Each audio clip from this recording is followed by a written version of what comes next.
নমস্কার বন্ধুরা, কেমন আছেন সবাই? আশা করি সবাই ভালো আছেন। পুরনো সে দিনের কথা ইউটিউব চ্যানেল।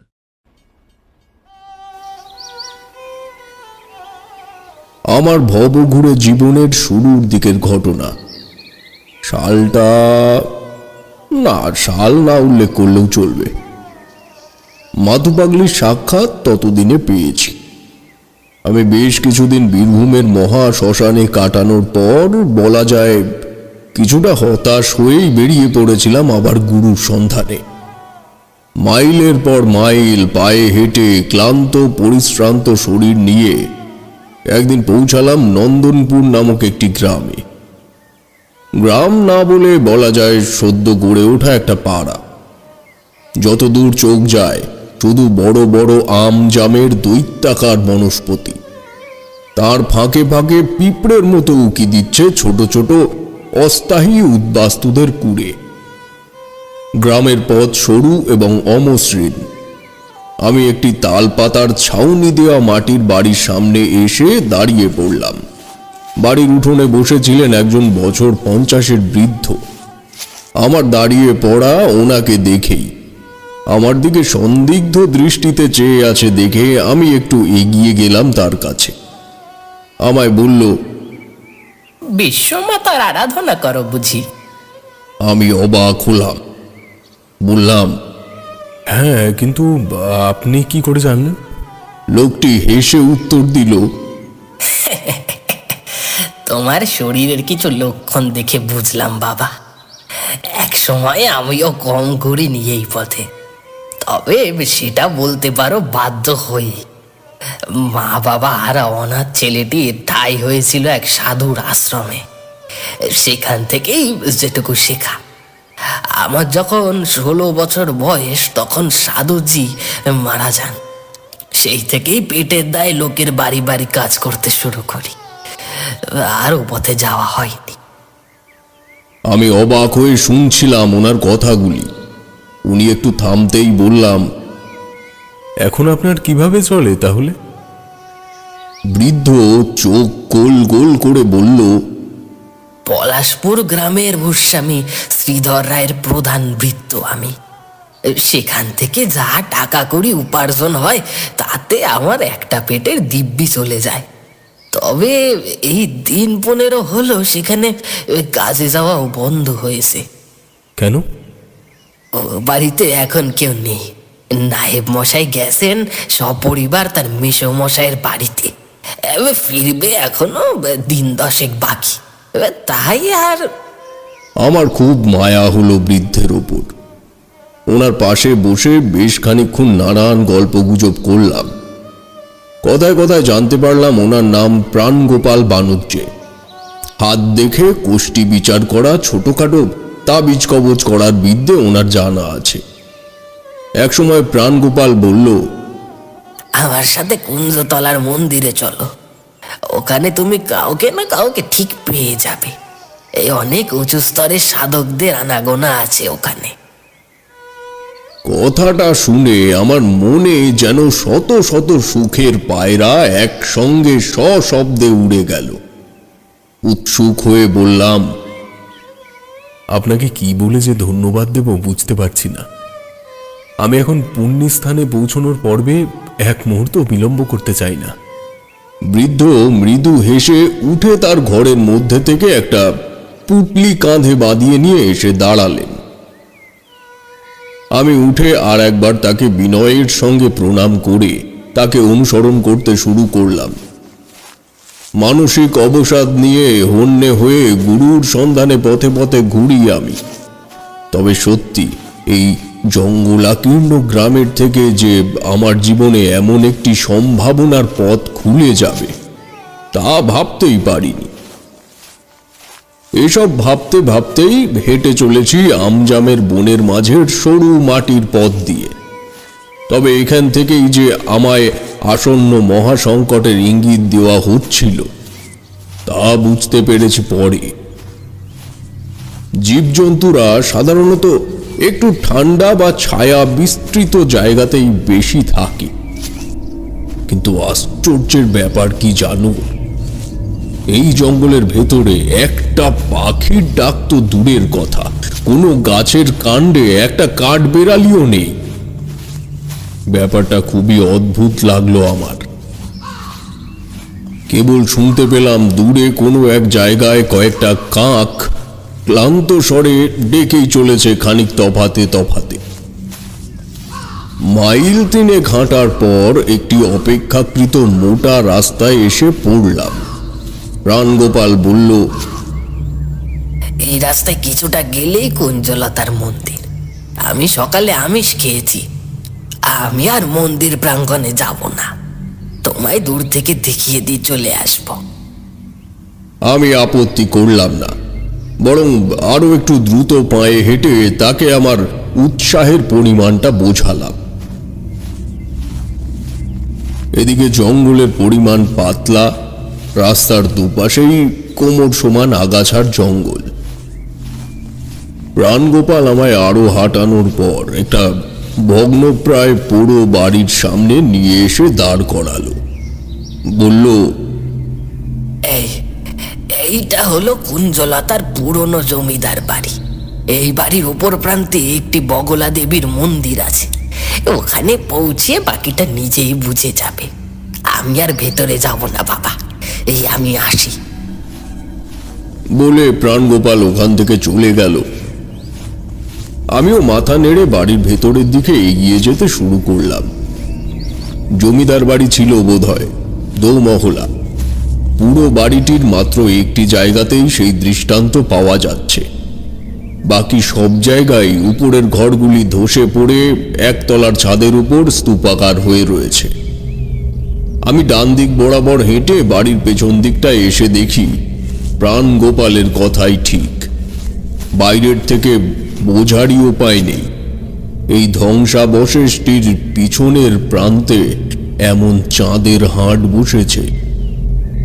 গোটা 5 সাধু গোল করে বসে নিজেদের মধ্যে কোনো কিছুর ব্যাপারে আলোচনা করছে।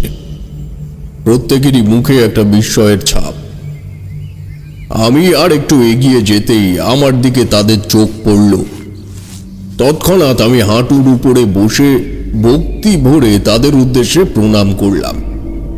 চোখ খুলে পুনরায় সেদিকে তাকাতে আমার শরীরের রক্ত চলাচল কয়েক মুহূর্তের জন্য থেমে গেল। দেখি 5 জন নয়, আমার সামনে বসে আছে একটি খাটো ধুতি ও গেরুয়া বসন পরিহিত যুবক বলবো নাকি প্রৌঢ়, এটা এখন নয় বাদ রাখছি।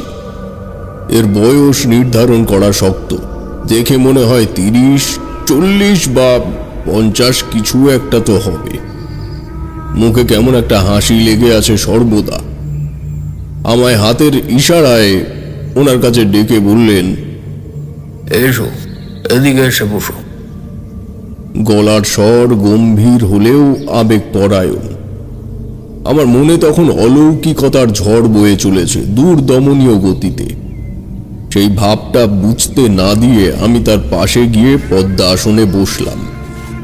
সে কিছুক্ষণ আমার দিকে স্থির দৃষ্টিতে চেয়ে রইল, তারপর বলল, তুমি কি জানো তোমার জীবনে তুমি কতটা পুণ্য সঞ্চার করেছো?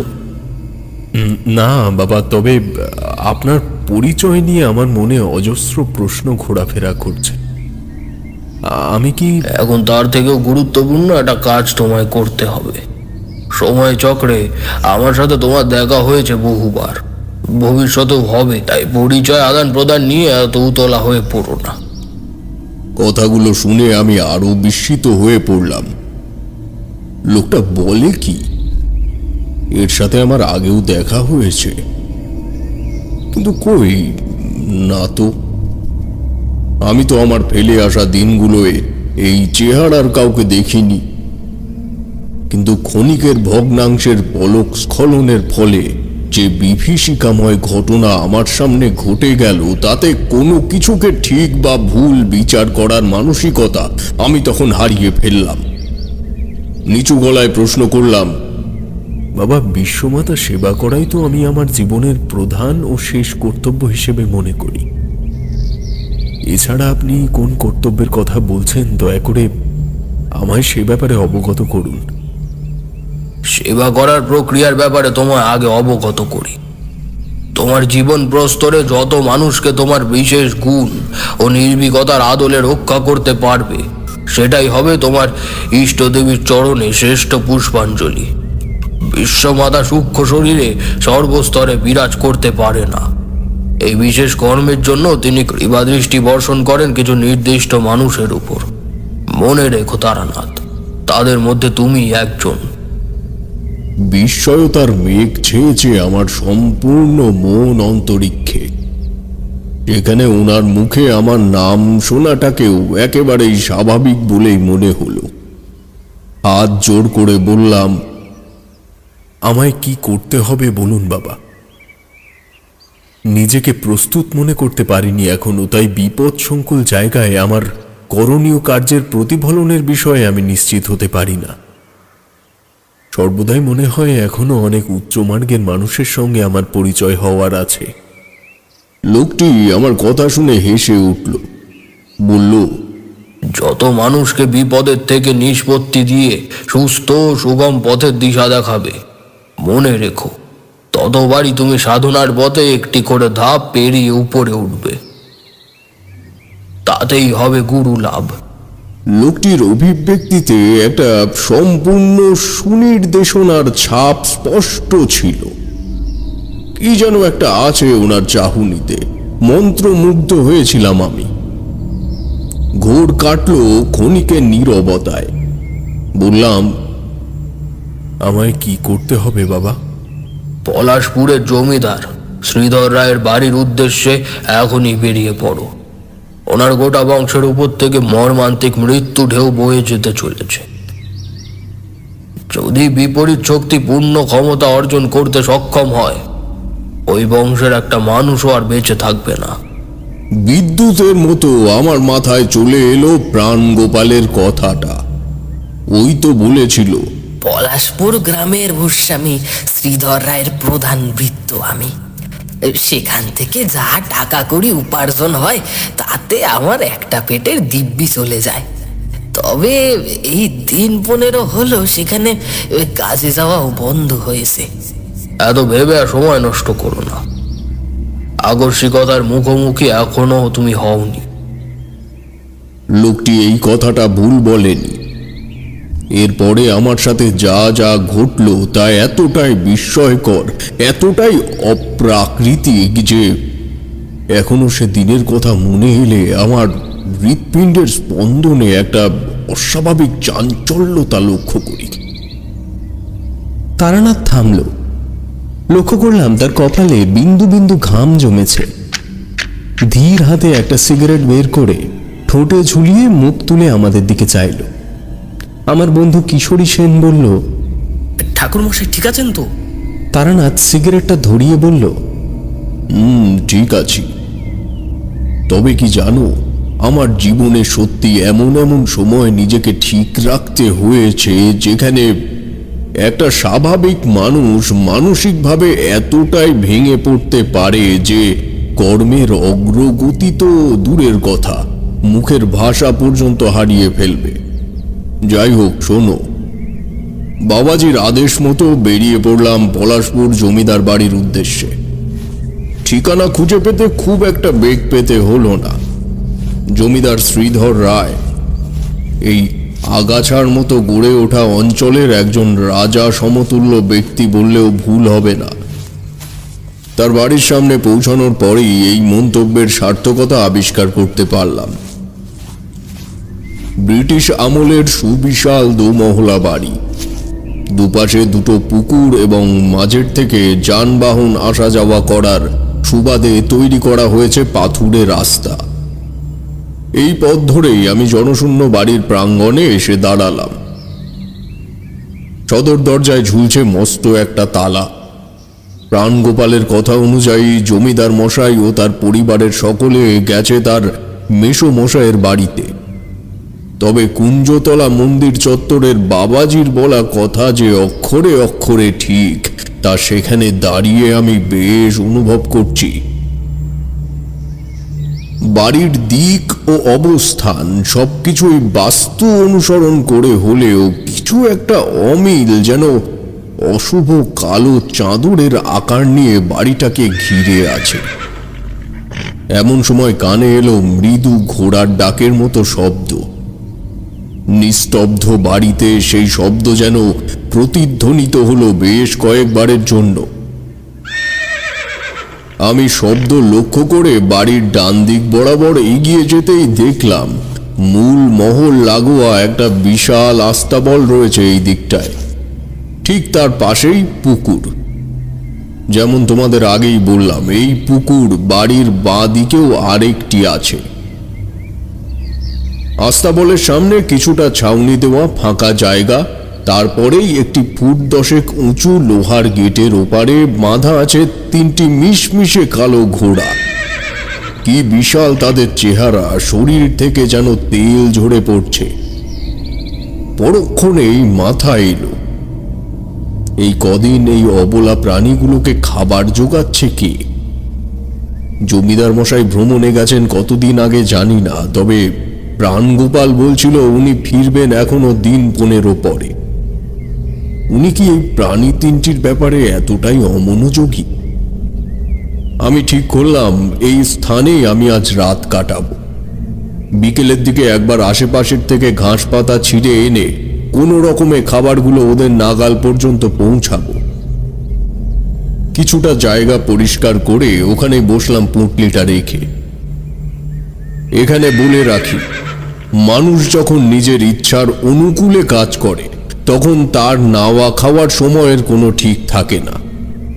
ঠিক যেমন তোমরা অফিস যাও বলে সকাল সকাল স্নান খাওয়া সেরে বেরিয়ে যাও, কিন্তু ছুটির দিন কখনো কখনো দুপুরের খাবার খেতেও দুপুর পেরিয়ে যায়।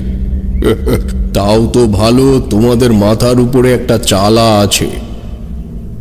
আমার যুবক বয়সের বেশিরভাগটাই কেটেছে চালচুলোহীন অবস্থায়।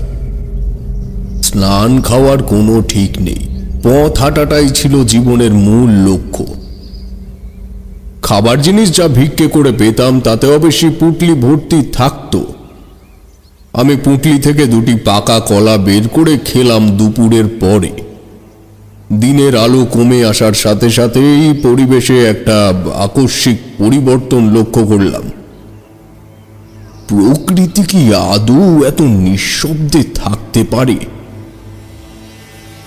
একটা ঝিঝি পোকাও কি নেই কোথাও?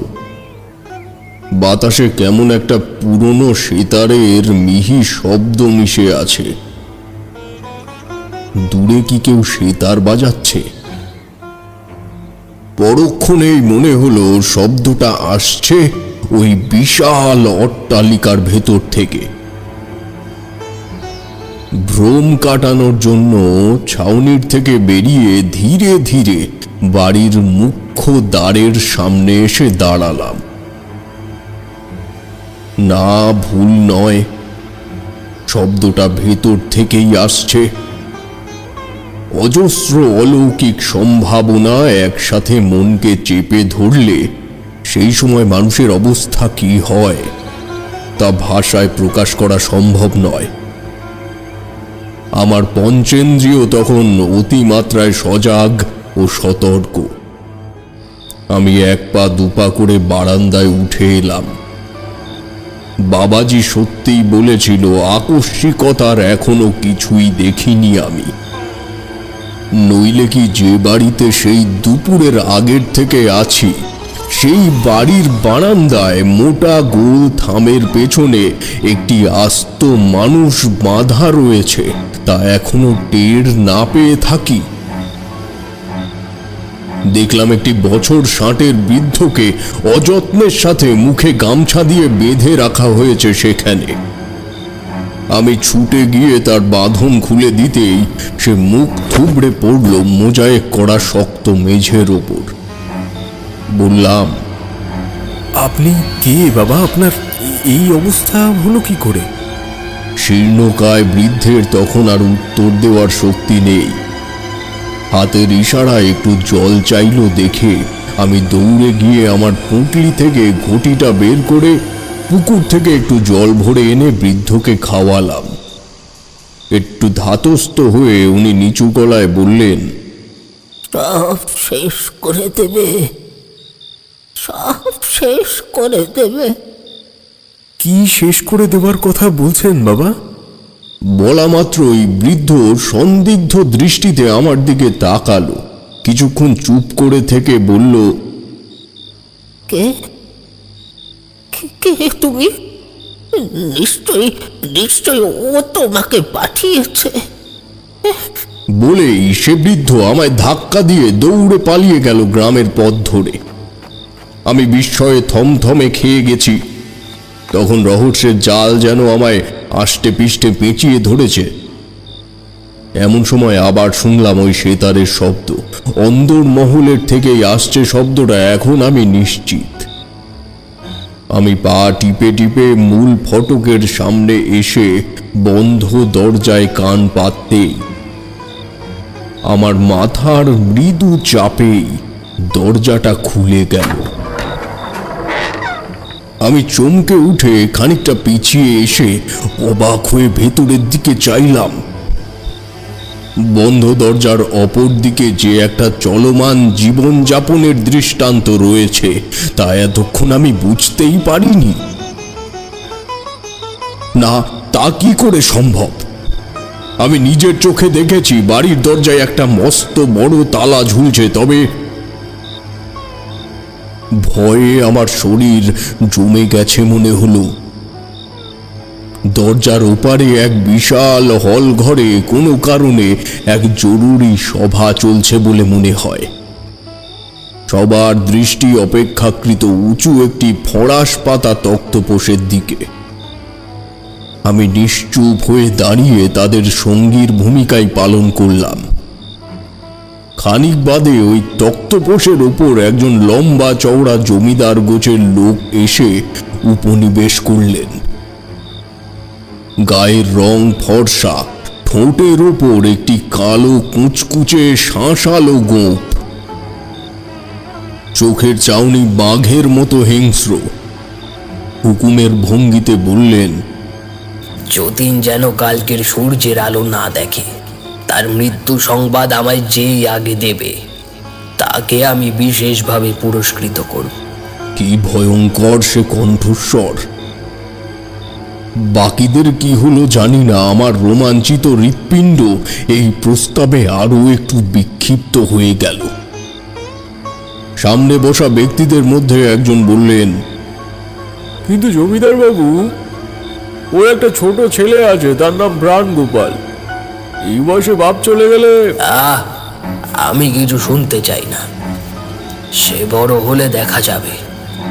এই আদেশ পাওয়া মাত্রই কয়েকজন উঠে ঘরের থেকে বেরোনোর উপক্রম করতেই আমি ছুটে আবার আস্তাবলের সেই স্থানটিতে চলে এলাম। 5 মিনিট, 10 মিনিট, 15 মিনিট, কই কেউ তো বেরিয়ে এলো না। অবাক হয়ে বারান্দার সিঁড়িগুলির দিকে চেয়ে আছি। এমন সময় যে মানুষটি বারান্দা থেকে নেমে এলো তাকে দেখে আমি আর কোনো কিছু জ্ঞানলব্ধ রাখার মতো রইলাম না।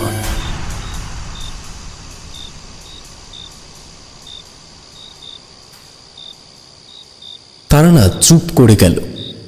বুঝলাম ঘটনার ভয়াবহতা প্রতি মুহূর্তে তারানাথকে ভয়ঙ্করভাবে আতঙ্কিত করে তুলছে। মিনিট দুয়েক চুপ করে থাকার পর প্রশ্ন করলাম, কাকে দেখলেন ঠাকুরমশাই? তারানাথ মাথা নিচু করেই বলল, দেখলাম কুঞ্জতলার সেই সাধুকে, যে আমাকে এই জমিদার বাড়ি আসার নির্দেশ দিয়েছিলেন। আমি হাত জোড় করে তার দিকে এগিয়ে যাব ভাবছি, এমন সময় আমার মনোযোগে বিচ্ছেদ ঘটল ঘোড়ার তীক্ষ্ণ ডাকে। মুহূর্তের জন্য সেদিকে চোখ ঘোরাতেই সামনের দৃষ্টান্ত উধাও হয়েছে। সঙ্গে সঙ্গে মাথায় এক প্রবল উদ্দীপনা অনুভব করলাম। অন্ধকার চারিদিককে গ্রাস করলো আমার বিচার বুদ্ধিকেও। জ্ঞান ফিরল যখন, তখন বোধহয় মাঝরাত। অন্ধকারের পরিমাণ এতটাই, চোখ খুলে আছি না বন্ধ করে আছি বোঝার উপায় নেই। কিন্তু এই সময়ের পরিবেশ কিন্তু পুরোপুরি নিস্তব্ধ নয়। কিছু একটা শব্দ আসছে, ফট ফট করে কোনো একটা শব্দ হচ্ছে অনতি দূরে। এই শব্দের সাথে আমি পরিচিত। ঠিক ধুনিতে কাঠের কাঠ ফাটার সময় যেমন শব্দ হয়, এটা সেই রকমই শব্দ। আমি পা টিপে টিপে ছাউনির থেকে বেরিয়ে বাড়ির এক প্রান্ত থেকে আর এক প্রান্তে এলাম, কিন্তু তেমন কিছু চোখে পড়ল না। বাঁদিকের পুকুর ও বাড়ির ভিতরের মাঝখানের অংশটুকুর মধ্যে একটা সরু পায়ে হাঁটা পথ আছে, তা আলো থাকতেই লক্ষ্য করেছিলাম। কৌতূহলবশত সেই পথই ধরলাম বাড়ির পেছন দিকটা একবার দেখে আসার জন্য। অন্ধকারে সন্তর্পণে বেশ খানিকটা এগিয়েছি, এমন সময় লক্ষ্য করলাম পেছন দিকের থেকে একটা হলদে আলোর আভা বেরিয়ে আসছে পুকুর পাড় বরাবর। স্বাভাবিকভাবেই আমার স্নায়বিক প্রতিক্রিয়া আমায় আরো বেশি মাত্রায় সতর্ক করে ফেলল। ধীরে ধীরে শেষ প্রান্তে পৌঁছে দেওয়ালের কোণ থেকে উঁকি মারতেই দেখলাম একটি লোক আকাশের দিকে দুই বাহু উন্মুক্ত করে চোখ বুজে কাউকে আহ্বান করার ভঙ্গিতে নিচু স্বরে মন্ত্র উচ্চারণ করে চলেছে। লোকটি আমার খুব পরিচিত। রায়বাড়ির জমিদার শ্রীধর রায়ের প্রধান ভৃত্য প্রাণ গোপাল বানুজ্জে। পাথরের মতো সেদিকে তাকিয়ে আছি, আর সমস্ত নিকট স্মৃতিগুলিকে গুছিয়ে নেওয়ার কাজ করছে মস্তিষ্ক। মিনিট দশকের মধ্যেই আনুমানিক সমস্ত কার্য ও কারণের বিশ্লেষণ করে ফেললাম আমি। বিকেলে বাড়ির ভেতরে যেটুকু আমি দেখেছি তার সম্পূর্ণটাই মায়াজাল। কুঞ্জতলার সেই বাবাজি আমায় পৌরাণিক ইতিহাসের সঙ্গে পরিচয় করিয়ে দিলেন ওই ঘটনার মাধ্যমে। পরক্ষণে মাথায় এলো, যদি তাই হয় তবে বাড়ির বারান্দায় এখনো কোনো এক বৃদ্ধ আটকা অবস্থায় পড়ে থাকবে। আমি নিঃশব্দে আবার বাড়ির সামনে চলে এলাম। বারান্দায় উঠে মোটা থাম বরাবর হাতড়াতে এগোতে থাকলাম। তোমরা হয়তো বুঝতে পারছো তখন আমার পরিস্থিতিটা কি। যা করছি আমি সবটাই আমার বিশ্বাসের উপর নির্ভর করে। যদিও সেই বিশ্বাসী পরিণতি পেল, অন্ধকারের ভেতরে আমার হাতের স্পর্শে প্রথম যেই জীবন্ত জিনিসটি এলো তা একটি মানুষের পা। হাত লাগাতেই একটু গুঙিয়ে উঠল সে। বুঝলাম আমার চিন্তায় ভুল নেই। বৃদ্ধের মুখে গামছা বাঁধা আছে বলেই তার প্রতিক্রিয়া এমন হলো। আমি দ্রুত ওনার মুখের বাঁধন খুলে দিতেই উনি সবিস্ময়ে বলে উঠলেন, কে কে কে কে আমি ওনার মুখ অনুমান করে হাত দিয়ে চেপে ধরে নিচু স্বরে বললাম, আস্তে, জোরে কথা বলবেন না। আমি তারানাথ চক্রবর্তী, আপনার উপকার করতে এসেছি। বৃদ্ধ ঢোক গিলে বললে, বাবা, প্রাণগোপাল সব শেষ করে ফেলবে, তুমি কর্তাবাবুকে বাঁচাও। আমি ওনার হাত ধরে দ্রুত পায়ে জমিদার বাড়ি থেকে বেশ খানিকটা দূরে একটা জঙ্গলাকীর্ণ জায়গায় নিয়ে চলে এলাম। বললাম, আপনি কি আমায় বলতে পারেন আসলে ব্যাপারটা কি চলছে? এই প্রশ্নটি আমি করেছিলাম আমার ধারণাটিকে পরিণতি দেওয়ার জন্য। বৃদ্ধ খানিক চুপ করে থেকে বলতে শুরু করলেন, আজ থেকে বহু বছর আগের কথা। আমি তখনও এই জমিদার বাড়ির আস্তাবলেই ঘোড়া দেখাশোনার কাজ করতাম। জমিদার শ্রীধর রায়ের পিতা রাজশেখর রায় খুব প্রজা বিদ্বেষী জমিদার ছিল। জমি ভাগে দিয়ে মানুষকে চাষ করিয়ে তার প্রাপ্য পারিশ্রমিকটুকু দিত না।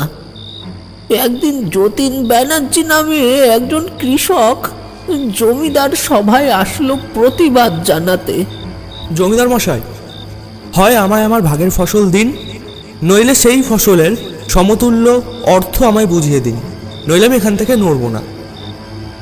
এই কথা শুনে জমিদার বাবু তখনকার মতো পিঠে হাত বুলিয়ে তাকে বাড়ি পাঠিয়ে দেয়। তারপর সেই রাতেই লোক লাগিয়ে যতীনকে খুন করায় ওই জমিদার। এই প্রাণগোপাল তখন কত ছোট। তখন এখনকার জমিদার শ্রীধর রায়ও ছোট ছিল। আমি সবটাই জানি গো। আজকের থেকে তো আর এই বাড়িতে না। এর আগে এই বাড়ি কোনোদিনও পুরোপুরি লোক শূন্য হয়নি। এত বছর পরে প্রাণগোপাল এই সুযোগ পেয়েছে, সে কি আর ছাড়ে? এই ধারণাই আমি করেছিলাম। তাহলে তোমরাই বলো, ঘটনাটা কোন স্থান থেকে কোন স্থানে এলো? প্রাণগোপালের মধ্যে এমন কূটসংকল্প রয়েছে তা তো গুণাক্ষরেও টের পাইনি। ভোর হওয়া পর্যন্ত ওই বৃদ্ধকে নিয়ে সেই জঙ্গলেই বসে রইলাম। আলো ফোঁটা মাত্র আমি ওই বৃদ্ধকে বারান্দায় বসিয়ে ছুটে গেলাম জমিদার বাড়ির পেছনের ওই নির্দিষ্ট স্থানে। জানতাম প্রাণগোপাল সেখানে সকাল পর্যন্ত থাকবে না। কয়েকটা পোড়া কাঠ আর একটা ছক ছাড়া সেখানে কিছুই অবশিষ্ট নেই। এই ছক চিনতে শিখিয়েছিলেন আমায় মুর্শিদাবাদ জেলার এক প্রত্যন্ত গ্রামের সাধু। তার সাথে আমি বেশ কয়েকদিন শ্মশানে রাত কাটিয়েছিলাম, সে গল্প তোমাদের আগেই বলেছি। তো এই বিদ্বেষ সেদিন আমার কাজে এলো। খুঁটিয়ে দেখে অনেক গণনার পর ছকে অঙ্কিত যন্ত্রকে চিনতে পারলাম। প্রাণগোপাল ওখানে বেতাল আহ্বানের চতুষ্কোণ তৈরি করেছে এবং আমার অভিজ্ঞতা যা বলে সেই কাজ সে সুষ্ঠুভাবে সম্পূর্ণ করেছে, অর্থাৎ বেতাল জাগ্রত হয়েছে। আমি সময় নষ্ট না করে দ্রুত আবার বারান্দায় ফিরে এলাম। বললাম, আপনি কি জানেন জমিদার বাবুর মেসোমশাইয়ের বাড়ি কোথায়? লোকটি আমার উৎকণ্ঠা দেখেই বিপদের পূর্বাভাস পেল। বলল, হ্যাঁ বাবা, তিনি এই তো ঠাকুরপুকুর গ্রামে, ওই মনে করো মাইল 6 দূরত্ব। চলুন নিয়ে চলুন আমায়। বলে ছুট লাগালাম ঠাকুর পাড়ার উদ্দেশ্যে। পৌঁছালাম যখন তখন প্রায় সকাল 11টা। বাড়ির উঠোনে জমিদার শ্রীধর রায় বসে তামাক খাচ্ছিলেন। বৃদ্ধ কিছু বলার আগেই আমি ব্যস্ত হয়ে সবটা বললাম জমিদারকে। উনি আমায় উঠোনে পাতা খাটিয়ার উপর বসিয়ে বললেন, আমার মনে হয় বৃথায় এতটা ভয় পাচ্ছি আমরা। হয়তো আপনার গণনায় কোনো ভুল আছে। আমি বুঝতে পারছি রায়মশাই, কিন্তু এক প্রজন্মের পাপ ভঞ্জন না হলে তার প্রভাব চলতে থাকে পর্যায়ক্রমে। চিন্তা করবেন না রায়মশাই, আমি জীবিত অবস্থায় আপনার কিছু হতে দেব না। বাড়ির সকলকে ডেকে পাঠান, আমার প্রত্যেকের সাথে একটা বিশেষ কথা আছে। জমিদার শ্রীধর রায় আমার পাশে দাঁড়িয়ে থাকা বৃদ্ধকে চোখের ইশারায় এই নির্দেশ পালন করতে পাঠিয়ে দিলেন। 5 মিনিটের মধ্যে সবাই চলে এলে আমি বললাম, সবাই মনোযোগ দিয়ে আমার কথা শুনুন এবং এটিকে জমিদার মশাইয়ের আদেশ হিসেবেই সবাই রক্ষা করবেন এই আশা রাখব। আজ সন্ধ্যা নামার পর কেউ ঘর থেকে বেরোবেন না এবং বাড়ির সকলে এক ঘরে থাকবেন আজকের রাতটা। জমিদারের আদেশ বলে কথা, কেউ আমার কথা শুনে মুখে রাগ কাটল না। সবটা গুছিয়ে সবাইকে বলাতে জমিদারের একটু সংকোচ বোধ হচ্ছে, তা আজ করতে পেরেছিলাম। কথায় আছে না, আসন্ন বিপদের কথা শুনলে মানুষ কিছু কিছু সময় বিচার বুদ্ধি হারিয়ে ফেলে। জমিদারেরও সেটার বিপরীত হলো না। এখানে বলে রাখি, মাধব ঘোষের বাড়ির ঘটনাটা কিন্তু তখনও আমার জীবনে ঘটেনি। যদি ঘটতো তাহলেই বরং ভালো হতো।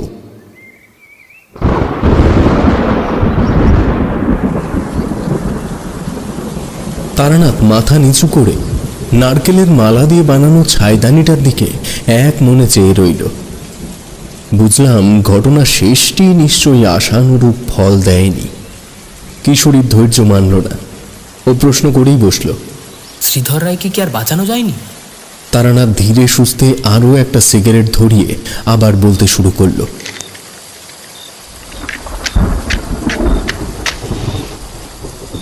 সেদিন সন্ধ্যা নামলে আমি পুরো বাড়ি গাত্রবন্ধন করে সকলের সাথে একটি ঘরে দরজার কপাট সম্মুখে বসে রইলাম। কারোর মুখে কোনো কথা নেই, সবার দৃষ্টি আমার দিকে স্থির। দূরের কোনো বাড়ির থেকে পদাবলী কীর্তনের শব্দ ঝোড়ো বাতাসে পাক খেতে খেতে কানে আসছে। আকাশ কখন এত ভারী হয়ে এসেছে বোঝা যায়নি। খানিক বাদে বাদেই গুরু গম্ভীর শব্দ তুলে আসন্ন দুর্যোগের ইঙ্গিত দিচ্ছে। হয়তো আধা ঘন্টা হবে, তারপরেই নামলো তুমুল বৃষ্টি। বাড়ির আশেপাশের গাছগুলো মৃদু হাওয়ায় দুলতে দুলতে যেন কোনো একটা ব্যাপারে সতর্ক করে চলেছে অবিরত। এমনভাবেই আরো ঘন্টা দুয়েক গেল, তখনও কোনো কিছু ঘটেনি। তবে সত্যি ভোর 4টে পর্যন্ত যখন কিছু ঘটল না, আমি শান্ত দৃষ্টিতে জমিদারের দিকে চেয়ে বললাম, রায়মশাই, আপনার কথাই হয়তো ঠিক, আমারই কোথাও ভুল হয়েছে। জমিদার শ্রীধর রায় মাটির মানুষ, উষ্ণ হেসে বললেন, এরকমটা হতেই পারে ঠাকুর মশাই, তবে আপনি যে সম্ভাবনার কথা বললেন তা যে ভবিষ্যতে ঘটবে না তার কোনো নিশ্চিতি নেই। আমি প্রাণগোপালকে বাড়ি ফিরিয়ে পুলিশের হাতে তুলে দেব, আর আপনিও বেশ কয়েকটা দিন আমার বাড়িতে থাকবেন ঠাকুর মশাই। সামনে একটা মানতের কালী পুজো দেব। বললাম, মানতটা নিশ্চয়ই আজই করেছেন। জমিদার আমার দিকে উজ্জ্বল দৃষ্টিতে চেয়ে বললেন, হ্যাঁ ঠাকুর মশাই, আজই করেছি, কিন্তু কথা শেষ হওয়ার আগেই আমি বললাম, আপনার এই আস্তাবল কর্মী না থাকলে বোধহয় এটুকুও করতে পারতাম না। হারু কাকা বলা যায় আমায় কোলে পিঠে করে মানুষ করেছে। অনেক পুরনো সদস্য উনি রাজবাড়ির। কথাটা ঘুরিয়ে দিলাম, কারণ আমার তখন কোনো ক্ষমতার চর্চা করতে ইচ্ছে করছিল না।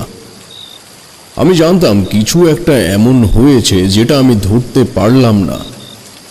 মনে মনে ওই কুঞ্জতলার বাবাজিকে অনেকবার স্মরণ করেছিলাম, কিন্তু উনি আদৌ সূক্ষ্ম শরীরের অধিকারী কিনা তা তো আমি জানি না। একথায় তিনি আমায় আর দেখা দিলেন না। সকাল হতেই জমিদার বাড়ি ফেরার তোড়জোড় শুরু করলেন। ওনার যে আর এক ফোঁটাও আতিথ্য গ্রহণের ইচ্ছে জীবিত থাকবে না সেটা মোটেই অস্বাভাবিক নয়। তবে মনে আমার সাড়া যখন দিয়েছে তখন কিছু একটা ঘটেছে বা ঘটবে তা আমি জানতাম। একই গরুর গাড়িতে চেপে রায়বাড়িতে ফিরে এলাম আমরা। জমিদার শ্রীধর প্রধান দরজা খুলে আমায় ভেতরে আহ্বান করলেন। এমন সময় কথা বাবা, এ কি সর্বনাশ হয়ে গেল! এই শরীরটা তুমি কি করলে? আমিও রাইমশাই ছুটে বাইরে এসে দেখি হারু আস্তাবলের সামনে হাঁটুতে ভর দিয়ে বসে চিৎকার করে কাঁদছে। আমরা ছুটে গেলাম সেদিকে। ও দৃষ্টি অনুসরণ করে দেখি অত বড় ঘোড়া তিনটিকে হয়তো তার থেকেও বড় কোনো প্রাণী এসে খুবলে খুবলে ছিন্ন বিচ্ছিন্ন করেছে। এখনো ক্ষত স্থানগুলো জীবিত। জমিদার শ্রীধর রায় বিস্মিত হয়ে বললেন, ঠাকুরমশাই তবে কি? আমি সংক্ষিপ্ত উত্তরে বললাম, রায়মশাই, দোষটা আমারই। আমি আপনাকে বাঁচাতে গিয়ে এই অবলা প্রাণীগুলোর কথা ভুলেই গেছিলাম। জমিদার শ্রীধর রায়ের মনে তখন কি চলছে জানি না, কিন্তু বলতে বাধা নেই আমার চোখের পাতা ভিজে এলো নিমেষেই। নিজেকে একটু সংযত করে বললাম, যদি আপনার আপত্তি না থাকে তবে এই আস্তাবল আবার পরিপূর্ণ করে তুলবেন। আমি সত্যি ক্ষমার অযোগ্য হয়ে পড়েছি রায়মশাই, দয়া করে আমায় অনুমতি দিন। আমি আর এই বাড়িতে থাকতে পারবো না। জমিদার মশাই আমার হাত চেপে ধরে বললেন, ঠাকুরমশাই, আপনি আমার ত্রাণদাতা এবং আমি নিশ্চিত আপনি কোনো মতেই এই অবস্থার শিকার হতে চাননি। ভগবান অবশ্যই আপনাকে সুবিচারের অধিকারীর তালিকায় রাখবেন। তবুও আপনি সাম্প্রতিক দুর্ঘটনার বাতাবরণ থেকে দূরে থাকতে চাইলে আমি আপনাকে বাধা দেব না, কিন্তু সামনের শনিবারে বাড়িতে পুজো রাখবো এবং আপনার কথা মতো সেদিনই বাড়িতে আরও 3টি পোষ্য এনে তাদের জন্য নিজেকে উৎসর্গ করব। তাই আমার বিনীত অনুরোধ, ওই দিনটা আপনি এ বাড়িতে আসবেন। এরপরেও না বলাটা আমার শোভা পায় না, তাই সম্মতিসূচক মাথা নেড়ে সেদিন ও বাড়ি থেকে বিদায় নিলাম। আমি জানতাম প্রাণগোপাল আর এই অঞ্চলে থাকবে না এবং ও অবশ্যই জেনে গেছে যে শ্রীধর রায় ওর কৃত্তির সম্বন্ধে এখন সম্পূর্ণ অবগত। হেঁটে হেঁটে যখন তার বাড়ির সামনে গেলাম, দেখলাম ওর ঘরে তালা মারা। মনে অনুশোচনার ঝড় বইছে তখন। শরীরও যেন হঠাৎ দুর্বল হয়ে পড়েছে। ক্লান্ত পায়ে কুঞ্জতলার ওই ভগ্নপ্রায় রাজবাড়ির পেছনে আমার পথ প্রদর্শকের স্মরণে উপস্থিত হলাম। পৌঁছে দেখি আজও কয়েকজন সাধু গোছের লোক গোল হয়ে বসে তামাক টানছেন। মুখে প্রত্যেকেরই কেমন একটা ঘোর ঘোর ভাব। আমার দিকে তাকিয়ে একজন ঘোলা গলায় বললেন, তামাক খাবে? আমি বুঝলাম এদের সংকল্প ভালো নয় এবং এরা ভেক ধরা সাধু। তন্ত্র সাধনা কি তার দৃষ্টান্ত এদের দূর দূরান্তের ইতিহাসেও নেই। বহু সাধক সঙ্গ করেছি আমি, তবে এদের মতো কুৎসিত দৃষ্টিভঙ্গি কাউর দেখিনি। হাঁটতে হাঁটতে একটি মোটা শিশু গাছের তলায় এসে একটু বিশ্রাম নেব বলে বসেছি। এমন সময় ডাক শুনলাম, তারানাথ। হঠাৎ সামনের দিকে তাকিয়ে আমি চমকে উঠলাম। আমার সামনে সেই বাবাজি এসে দাঁড়িয়েছে। কখন এত নিঃশব্দে, এত অতর্কিত আমি একবারের জন্য টের পাইনি। আমার কাছে সমস্ত ব্যাপারটা ইন্দ্রজালের মতো ঠেকল বলেই আমি চমকে উঠলাম। বাবাজি বললেন, দুশ্চিন্তা করো না, তুমি তোমার সাধ্য মতন যতটুকু পেরেছ করেছ। অপরাধী শাস্তি পাবে। বেতাল কাজ শেষ করে ফিরে এলে তাকে আবার মন্ত্রবন্ধিনী দিয়ে আবদ্ধ করতে হয়। কিন্তু প্রাণগোপাল তোমার পিছু করে শ্রীধর রায়ের মেসমশায়ের বাড়ি পর্যন্ত গেছিল। উনি সব জানতে পেরেছে জেনে ওই স্থান থেকেই পরিমরি করে পালিয়ে যায়। আমার কথা মন দিয়ে শোনো, বেতাল এখন ওই বাড়ির চারিপাশেই ঘোরাঘুরি করছে, তবে কারোর ক্ষতি করবে না। আমি তোমায় একটা পঞ্চগব্য দিয়ে যাচ্ছি। কালী পুজোর যজ্ঞের আগুনে তা শস্ত্রায়নের বীজ মন্ত্র স্মরণ করে আহুতি দিও। আমি ষষ্ঠাঙ্গে প্রণাম করে জিজ্ঞেস করলাম, বাবাজি, আপনার শুভ নামটি কি আমি জানতে পারি? বাবাজি আমায় অবাক করে বললেন, নাম জানতেই পারো, তবে এরপরে কখনো আমায় দেখলে হয়তো নাও চিনতে পারো। পরক্ষণেই আমার দেহ মন অবশ হয়ে উঠল। আমার জ্ঞানও বোধহয় ছিল তারপরে আর কয়েক সেকেন্ড। তারপর কি ঘটলো আমি আর কিছুই জানি না। ঘুম ভাঙল পরদিন সকালে। প্রথমটায় ঠিক করতে পারছিলাম না কোথায় আছি আমি। তখনই চোখ পড়ল আমার চোখের সামনে পড়ে থাকা একটা লাল চেলিতে বাঁধা গোল বস্তুর ওপর। মাথায় এলো এটাই তবে ওই বাবাজির দিয়ে যাওয়া পঞ্চগব্য। মাঝের 2 দিন ওই গাছের গোড়ায় বসেই বাবাজি স্মরণ করে কাটিয়ে দিলাম। না, তিনি আর দেখা দিলেন না। শনিবার বিকেল নাগাদ আমি রওনা দিলাম জমিদার বাড়ির উদ্দেশ্যে। সে কি আয়োজন! সম্পূর্ণ জমিদার বাড়ির প্রাঙ্গণ ছেয়ে দেওয়া হয়েছে এক মস্ত বড় শামিয়ানার চাদরে। গোবর ছড়া দেওয়া উঠোনে ইতস্তত গায়ের মেয়েরা বসে বসে জবা ফুলের মালা গাঁথছে। আস্তাবলের সামনে বাঁধা রয়েছে 3টি বড় বড় ঘোড়া। এক কথায় মনের উপরে ছেয়ে থাকা কালো মেঘ একটু হলেও পাতলা হয়ে আলোক বিচ্ছুতি প্রস্তুতি নিল। জমিদার শ্রীধর রায় আমায় পেয়ে বেজায় খুশি হলেন। তবে আমি বা সে কেউই জানতাম না আজ রাতে এমন একটি ভয়ঙ্কর ঘটনা ঘটতে চলেছে। পুরোহিতের পেছনে আমি ও জমিদার মশাই পাশাপাশি বসলাম। উনি নিচু গলায় বললেন, প্রাণগোপালের বাড়িতে লোক পাঠিয়েছিলাম, ও পালিয়েছে। আমি কিছু বললাম না, কারণ আমি সেই দিনই জানতাম যে ও আর এই অঞ্চলে থাকবে না। প্রাথমিক প্রক্রিয়া সম্পন্ন হলে পুরোহিত মশাই যজ্ঞের বেদিতে আগুন ধরালেন। আমি সুযোগ খুঁজতে শুরু করলাম, কখন ওনার অগোচরে এই পঞ্চগব্য আহুতি দেব এই যজ্ঞানলে। মনের মধ্যে বীর করে চলেছি সস্তায়নের বীজ মন্ত্র। এমন সময় পুরোহিত মশাই বেল কাঠ ভাঙতে পেছন দিকে ঘুরলেন, আর আমি ছুড়ে দিলাম ওই বস্তুটি যজ্ঞের আগুনে। তোমাদের কি বলবো, নিভে আসা কাঠের উপরে হঠাৎ কেরোসিন ঢেলে দিলে যেমন দপ করে আগুন জ্বলে ওঠে, ঠিক তেমন দৃশ্যের সম্মুখীন হলাম। আগুন উঠল প্রায় ফুট 10 ওপরে। জমিদার মশাইয়ের মুখে একটা বিস্ময়ের শব্দ হলো। পুরোহিত মশাই কিছুটা পিছিয়ে এলেন বেদির থেকে, বললেন, এ কি আবার কি? এমন সময় লক্ষ্য করলাম কৃষ্ণবর্ণের মানত কালীর হাতে ধরা খাঁড়া থেকে তাজা রক্ত পড়ছে যজ্ঞের বেদির কিছু তফাতে। পুরোহিত মশাই আতঙ্কিত হয়ে উঠে দাঁড়ালেন। কিছুক্ষণ দাঁড়িয়ে থেকে দৌড় দিলেন গ্রামের রাস্তার দিকে।